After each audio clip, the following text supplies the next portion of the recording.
So as we all know, in renovation projects, there's always the fun unforeseens. Yep. And this looks like one of them. Yep. So can you just kind of, I guess, talk us through what's happened here? Yep. And did you broach this with the client in the sense of a variation, or how did you talk about it? Yeah. So we found that when we redid the subfloor, we were finding a lot of unladen moisture that was sitting on top of a clay bed that we're on. We found that out. We knew we had soil testing, so we knew we were on clay. Unfortunately, clay holds a lot of water. So when we ripped it up, we found that there was a lot of moisture kind of hanging around the brickwork and all these kinds of things.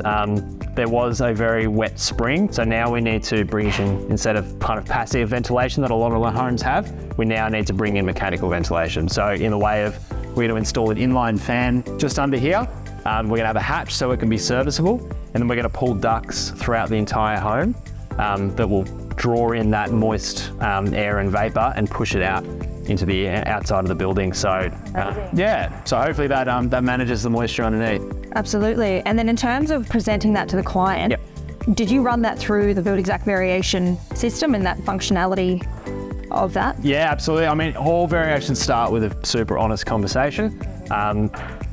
Even on site is also really important, so we can actually pull some dirt out and show them the moisture and talk about the ramifications if we don't address this. And as we were saying, with the variations, it's nice and easy to do through Buildxact software. So it makes it all really streamlined. It's all trackable. It's great. Super simple. Yeah. Cool.